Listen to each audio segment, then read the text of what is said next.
এফালে বিহাৰৰ 1.3 কোটি মহিলাক 10,000 টকা দিয়াৰ ঘোষণা কৰে মুখ্যমন্ত্ৰী নীতিশ কুমাৰে। আনহাতে বাৰম্বাৰ প্ৰতিখন জনসভাত জংগল ৰাজ কৰি অহাৰ আতংকৰ স্মৃতি সোঁৱৰাই দিছে নৰেন্দ্ৰ মোদীয়ে। প্ৰধানমন্ত্ৰী মুখ্যমন্ত্ৰীৰ এই গঠবন্ধনে অভাৱনীয় প্ৰভাৱ পেলাইছে বিহাৰৰ মহিলা পুতত। দ্য হাজাৰী চুনাভ হাই, দুসৰি তৰফ কট্টা চৰকাৰ হাই। এফালে 10,000 নিৰ্বাচন, আনফালে আইন শৃংখলাহীন চৰকাৰ। বিশেষজ্ঞসকলে কৈছে এই এটা বাক্যতে বিহাৰ নিৰ্বাচনৰ বতাহ সলনি কৰিলে মোদী নীতিশৰ এনডিএ মিত্ৰজোঁটৰ দিশে। हमारे गांव में तो द्वेष भी पंखे के नीचे सोती है। ভট্টাচাৰ্যৰ ৰাজনীতিৰ লগতে প্ৰতিটো পৰিয়ালক 125 ইউনিট পৰ্যন্ত বিনামূলীয়া বিদ্যুৎ প্ৰদানৰ এনডিএৰ বিনামূলীয়া গেম চেঞ্জাৰ হিচাপে কাম কৰিছে বুলি ধাৰণা কৰা হৈছে।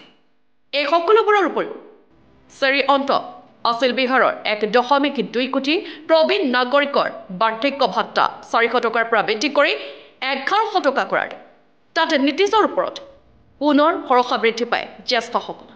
কাৰণ ৰাহুল গান্ধীৰ নেতৃত্বত বিহাৰৰ মহাগঠবন্ধন চৰকাৰে ভোট অধিকাৰ যাত্ৰা আৰম্ভ কৰিলেও নিৰ্বাচন অহালৈ প্ৰাসংগিকতা হেৰুৱাই পেলায় SIR। আৰু নিৰ্বাচনৰ পূৰ্বে ৰাহুলৰ ভোট চুৰি প্ৰচাৰো যে জনমানসত প্ৰভাৱ পেলাব নোৱাৰিলে সেয়া ক'ব লাগে।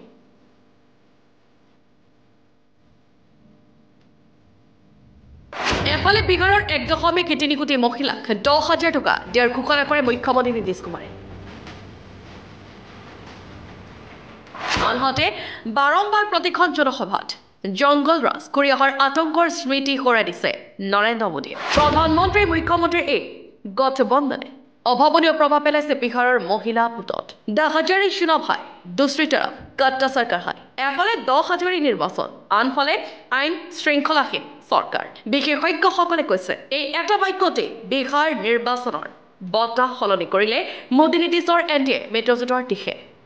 हमारे गांव में तो द्वेष भी पंखे के नीचे सोती है। ভট্টাচাৰ্যৰ ৰাজনীতিৰ লগতে প্ৰতিটো পৰিয়ালক 125 ইউনিট পৰ্যন্ত বিনামূলীয়া বিদ্যুৎ প্ৰদানৰ এনডিএৰ বিনামূলীয়া গেম চেঞ্জাৰ হিচাপে কাম কৰিছে বুলি ধাৰণা কৰা হৈছে।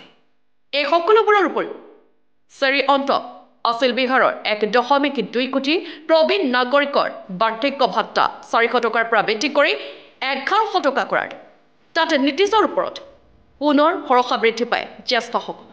কাৰণ ৰাহুল গান্ধীৰ নেতৃত্বত বিহাৰৰ মহাগঠবন্ধন চৰকাৰে ভোট অধিকাৰ যাত্ৰা আৰম্ভ কৰিলেও নিৰ্বাচন অহালৈ প্ৰাসংগিকতা হেৰুৱাই পেলায় SIR। আৰু নিৰ্বাচনৰ পূৰ্বে ৰাহুলৰ ভোট চুৰি প্ৰচাৰো যে জনমানসত প্ৰভাৱ পেলাব নোৱাৰিলে সেয়া ক'ব লাগে। ডেস্ক ৰিপৰ্ট NDTV পৰা আছাম।